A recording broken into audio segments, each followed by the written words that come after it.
Hello, today we're going to look at chapter 14.3 on internal energy. As well as looking at things like absolute zero again, we'll be looking at the definition of what we mean by internal energy and also looking at the changes in internal energy during changes of phase. First of all, we'll start with the definition, and this is something you do need to remember. So you need to use the word sum. So internal energy is the sum of the randomly distributed kinetic and potential energies of atoms or molecules within a substance.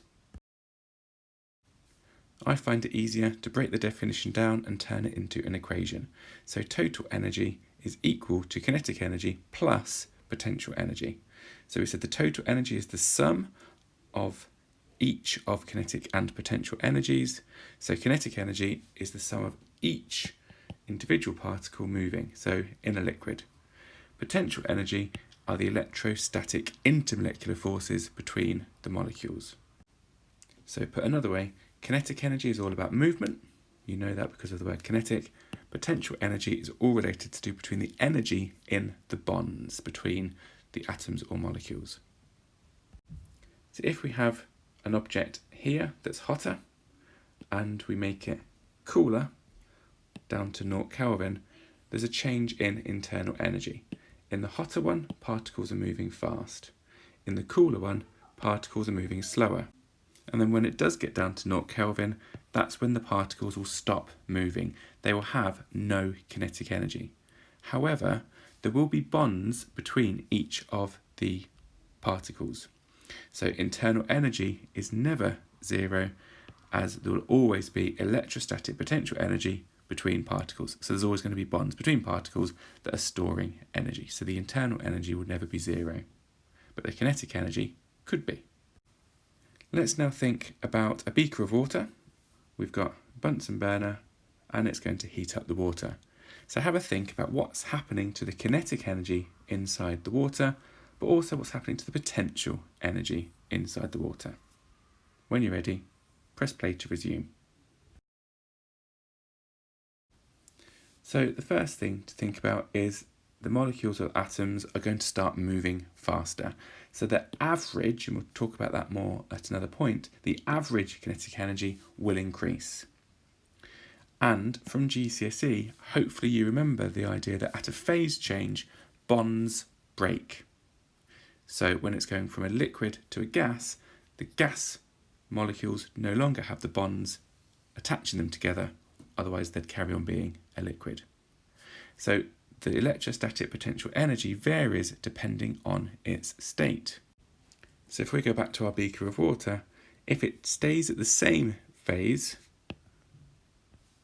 the potential energy won't change, but as it gets hotter, the kinetic energy will go up. So it will increase in internal energy, but only in the kinetic energy side of it. Potential energy won't change because the bonds haven't broken. But if they have broken, then they will change. So there's a little bit more to this than maybe first meets the eye. So let's explore in a little bit more depth. People tend to find the idea of electrostatic potential energies slightly more challenging. So I've just put this table together to go through them. So for a gas, there's zero potential energy, or negligible, because no electrical forces are between the two particles. So in a gas, they're separate from each other. So we would say there's negligible electrical forces between the two. So we'd say 0 joules. For a liquid, we would say it's a negative value of energy, because in order to break the bonds, you have to put energy in. So you can think about the energy in some kind of well. So you've got the liquid at the bottom of the well, and at the top you've got the gas, and that's when it has no joules, 0 joules of energy, it's escaped.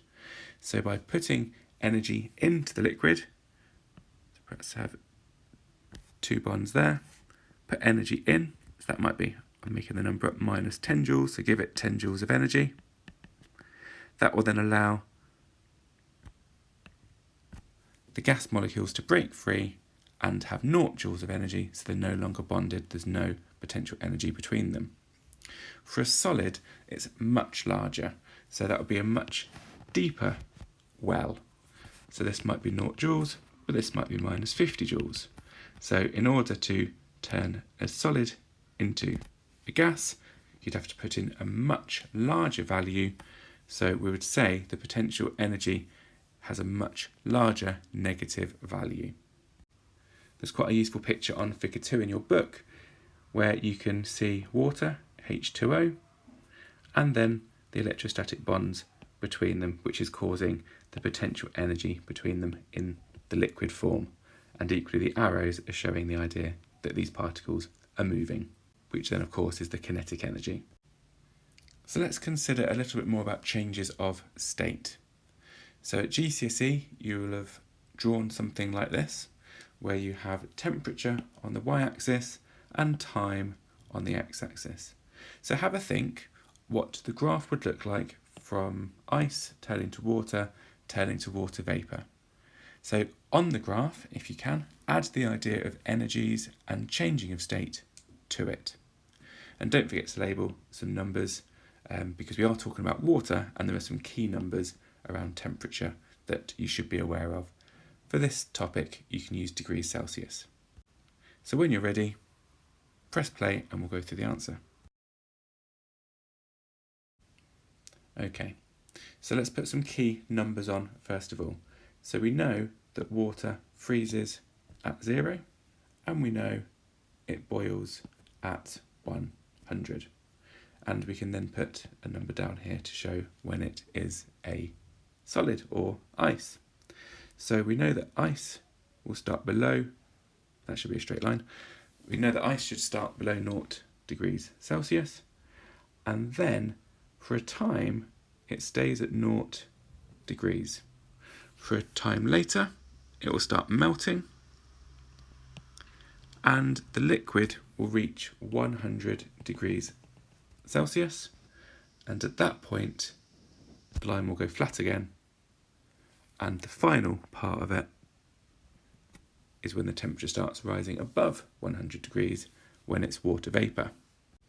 So now let's start labelling some of the key things. So we've got ice just here, we've got water just here, and we've got vapour up here.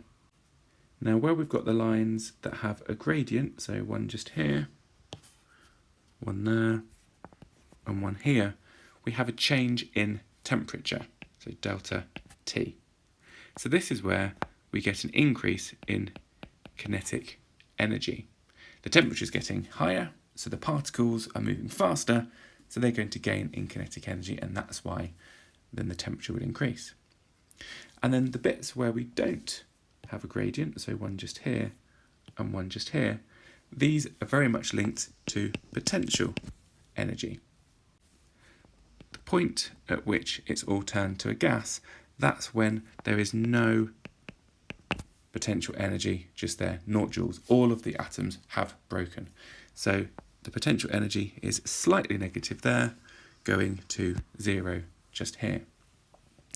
And likewise just here, we've got more bonds breaking when it turns from ice to water or solid to liquid.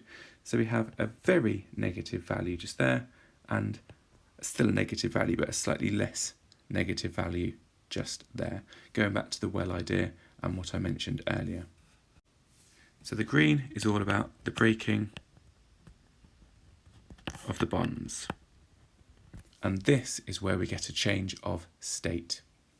So just here, we could label that melting, and this here, vaporizing. Likewise, if we link it to temperature, at 0 degrees, that's the melting point. And just here is, of course, the boiling point. We would also say that in the green phases, just here and here, there's no change in temperature, so the kinetic energy does not change. The kinetic energy only changes in the red sections, and it does not change in the green sections. Over the next couple of lessons, we'll be looking at this in more detail, because the red section, that's linked to something called specific heat capacity, and the green sections is specific latent heat. So you've seen specific heat capacity at GCSE, where energy equals mc delta T, mass times specific heat capacity times change in temperature. And you've also seen latent heat before, where E equals the mass times the latent heat. But we'll do that more next time. So, as ever, please have a go at the summary questions. The answers are in the back, and any problems, please do let me know.